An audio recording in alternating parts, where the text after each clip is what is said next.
कथा का दिव्य दर्शन सुखदेव जी ने परीक्षित को कराया। जैसे आज आप और हम इस मित्तल परिवार के सुंदर व्यवस्था प्रांगण श्री हीरालाल साधुराम सेवा कुंज है ना, यहाँ पर एकत्रित हुए अपने परिवार इष्ट मित्रों के साथ यह पितृमोक्षार्थ श्रीमद् भागवत कथा का श्रवण गान करने के लिए। ऐसे ही इस दिव्य कथा का महाराज, जिस कथा को आप और हम यहाँ बैठकर सुन रहे हैं, इसी कथा को आज के युग के अनुसार YouTube चैनल के माध्यम से जगह जगह पर देश विदेश पर जो भक्त सुन रहे हैं, उन सब भक्तों का भी यह भागवत पीठ हार्दिक स्वागत करता है, वंदन करता है। जो अंचल क्षेत्रों से पधारे हुए हमारे मित्तल परिवार के बहन बेटी दामाद आदि जो भी रिश्तेदार आए हैं, उन सबका भी यह भागवत पीठ हार्दिक स्वागत करती है। ऐसे समस्त भक्तों का हमारा मित्तल परिवार भी हार्दिक स्वागत करता है। क्यों? क्योंकि आप सब इस कथा में अतिथि के रूप में जुड़ रहे हैं, क्योंकि यह हमारा मित्तल परिवार पितरों के निमित्त यह साधु राम सेवा कुंज में यह दिव्य कथा का रसवर्षण करा रहा है। तो ऐसे समस्त भक्त जो यहाँ पधारे हैं या जो अप्रत्यक्ष रूप से YouTube चैनल के माध्यम से जुड़ रहे हैं, ऐसे समस्त भक्तों के हृदय में विराजे राधा रानी सरकार को बारंबार प्रणाम। और आइए हम आज की कथा में प्रवेश करें, जो कि कल हम लोगों ने सुना कि सुखदेव जी को महाराज परीक्षित को 7 दिन में मरने का श्राप लगा, जिस वजह से समस्त संत जन परीक्षित के पास आए हैं। और परीक्षित क्या कह रहे हैं कि यह संत का श्राप नहीं बल्कि मेरे लिए वरदान बन गया। क्यों? क्योंकि महाराज यह संतों का संग इतना आसानी से मिलने वाला नहीं है। महाराज हर कुछ मिल सकता है, हर कुछ की व्यवस्था कर सकते हैं, पर यह संतों का संग महाराज इतनी आसानी से नहीं मिलता। हमारे शास्त्र लोग तो कहते हैं कि भाई संत का क्षण, एक भी क्षण मिल जाए वही काफी है। संत का तो एक क्षण, संत चलते चलते भी भक्तों को तार देते हैं। संत का एक महाराज शब्द ऐसा है कि वो भक्त के हृदय को परिवर्तित कर देता। कौन सा महाराज शब्द ऐसा निकल जाए संत का जो भक्त के हृदय को लग जाए और हृदय परिवर्तित हो जाए, ऐसा संत का स्वभाव है। तो ऐसे दिव्य संतों का साथ परीक्षित को मिला। किस वजह से? क्योंकि उन्हें 7 दिन में मरने का श्राप मिला है। अगर श्राप नहीं मिलता तो परीक्षित को खुद चल कर जाना पड़ता, पर क्योंकि परीक्षित को श्राप मिला है, किसी अच्छे व्यक्ति को अगर कष्ट होता है, कोई शुभ कर्म करने वाले व्यक्ति को अगर कष्ट होता है, तो जितने भी साधु संत हैं महाराज उन्हें भी कष्ट होता है। तो सब संत आए हैं। क्यों कि आज ऐसा परीक्षित जैसा धर्मात्मा, जो कि महाराज धर्म कर्म में हमेशा रहने वाला, उसे आज संत के द्वारा श्राप मिला है।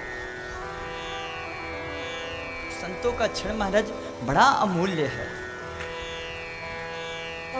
एक कथा आती है कि एक जगह कथा चल रही थी एक संत जी की आश्रम में। अब कथा चली तो महाराज क्या हुआ कि उस कथा महाराज सुना रहे थे कि गुरु की शरण में आ जाने से, कहते हैं कोई भी व्यक्ति का महाराज गुरु नाम मंत्र ले लेने से उसका नया जन्म हो जाता है। जैसे कि आप लोग सुनते होंगे कि जब तक गुरु नाम बनाए रहो तब तक कोई पुण्य नहीं मिलता, और जब आप गुरु नाम मंत्र ले लेते हो तो आपका एक नया जन्म हो जाता है। फिर आप पूरे नित्य कर्म से अगर पुण्य करते हो तो वो पुण्य प्राप्त होता है। तो वही कथा चल रही थी, तो गुरुजी यही वाली चर्चा कर रहे थे कि कोई अगर गुरु मंत्र ले लेता है तो उसका जीवन नवीन हो जाता है, उसका नया जन्म हो जाता है। तो एक चोर वहीं से निकला, और जब उसने सुना कि कहते हैं कि जो महाराज अगर जन्म ले लो, ये गुरु नाम मंत्र ले लो तो नया जन्म हो जाता है। तो वो आया, जब गुरुजी की कथा समाप्त हुई तो गुरुजी के पास आया। गुरुजी से कहा, गुरुजी आपने आज एक कथा सुना रहे थे कि जो महाराज गुरु नाम मंत्र ले लेता है उसका नया जन्म हो जाता है, क्या यह बात सही है?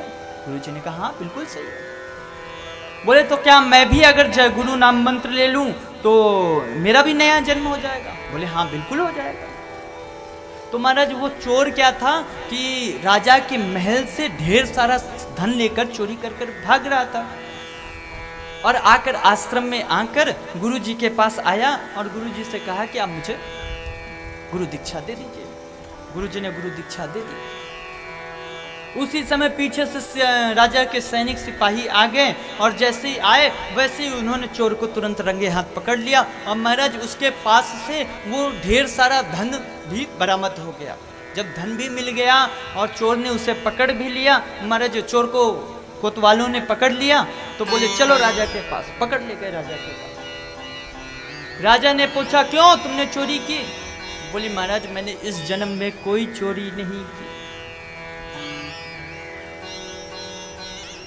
राजा ने कहा सच बताओ वो तुमने चोरी की?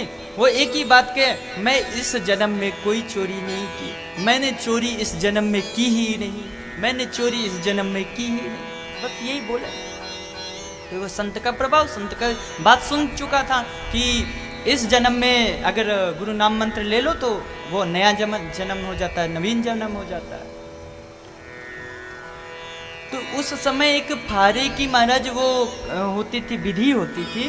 उसमें क्या होता था कि जो व्यक्ति झूठ बोलता था, यानी जिससे जानकारी हासिल करनी होती थी, उसके हाथ में रस्सी बांध दी जाती थी और उस रस्सी में घी लगा दिया जाता था। अगर वो व्यक्ति झूठ बोल रहा है तो उसका हाथ जल जाता था और अगर वो सच बोलता था तो उसके हाथ नहीं जलते थे। ऐसी कोई विधि होती थी। तो वही विधि कराई गई। अब क्योंकि वो मान ही नहीं रहा था, वो बड़ी कॉन्फिडेंस के साथ बोल रहा था कि मैंने इस जन्म में चोरी की ही नहीं, तो क्यों मैं मानूं? तो महाराज वही फारे की विधि कराई गई। अब वो संत का प्रभाव ऐसा था कि जब उसको कराया गया वो विधि और आग लगाई गई तो महाराज सच में उसका हाथ नहीं जला। अब तो महाराज राजा भी चक्कर में पड़ गया कि भाई चोरी इसने की, माल इसके पास से पकड़ा गया, फिर असली चोर कौन है?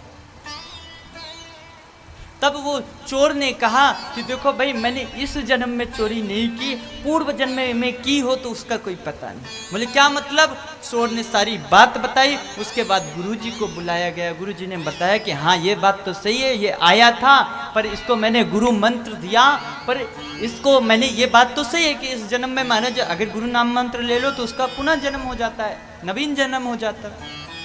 महाराज उस संत की वाणी में इतना प्रताप था कि उस चोर की भी बात को भगवान ने सत्य कर दिया। तो गुरु वचनों में महाराज बड़ा प्रताप है। संतों के वचन में कहते हैं कि सत्संग मिलना महाराज आपको सब कुछ मिल सकता है। आपको कोई कुछ दे सकता है, कोई बहुत कुछ दे सकता है, कोई अथाह संपत्ति दे सकता है, पर महाराज आपको कोई संतुष्टि नहीं दे सकता। संतुष्टि सिर्फ आपको सत्संग दे सकता है।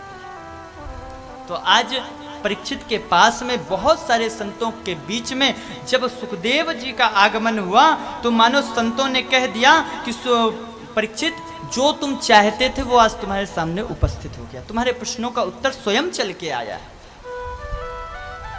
तुरंत परीक्षित ने सुखदेव जी का पूजन अर्चन वंदन किया।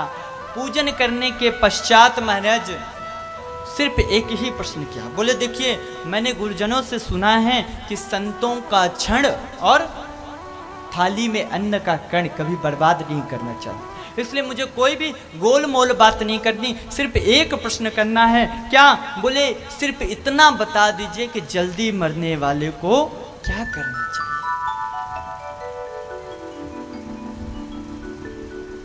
और ये भी बता दीजिए कि मेरे पास सिर्फ 7 दिन है, सिर्फ 7 दिन।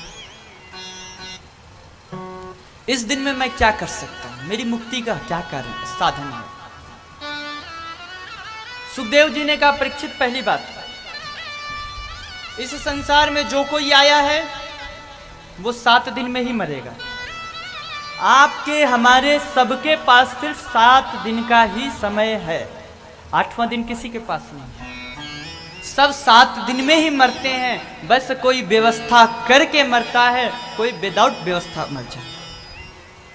आपके पास हमारे पास सबके पास 7 दिन का ही समय है। सोम मंगल बुध बृहस्पति शुक्र शनि रवि, यही 7 दिन तो ही है, 7 से 8वां तो नहीं है। सब 7 दिन में ही मरते हैं महाराज, 7 दिन से ऊपर किसी के पास समय नहीं है। कब वो काल रूपी घंटा बज जाए महाराज, कब भगवान बुला ले क्या पता, कोई पता नहीं। तो सब 7 दिन में ही मरना है। किसी के पास 7 दिन का टाइम नहीं। और दूसरी बात तुमने परीक्षित ये कही कि मेरे पास 7 दिन का समय है। अरे मैं तो कहता हूं कि व्यक्ति के पास अगर एक क्षण भी है और उस एक क्षण में भी अगर वो सच्चे मन से भगवान को भज ले तो भगवान उसके लिए भी साक्षात प्रकट हो जाते हैं, उसे अपने धाम में बुला लेते हैं। तुम तो 7 दिन की कह रहे हो, 7 दिन तो बहुत है। परीक्षित ने कही, हे भगवान मैं तो यही सोच रहा था कि मेरे पास 7 दिन है, 7 दिन है, 7 दिन है, और आप कह रहे हो एक क्षण में। बोले हाँ बिल्कुल। तो तुरंत सुखदेव जी ने जैसे ही परीक्षित ने प्रश्न किया, सुखदेव जी तुरंत विराजित हो गए और उनके महाराज उनके प्रश्नों का हल करने लगे। और देखिए एक छोटा सा प्रश्न है परीक्षित का कि जल्दी मरने वाले को क्या करना चाहिए, और इस प्रश्न ने महाराज इतना सुखदेव परीक्षित को महाराज सुखदेव जी को विवश कर दिया कि वो पूरी की पूरी भागवत सुना दी।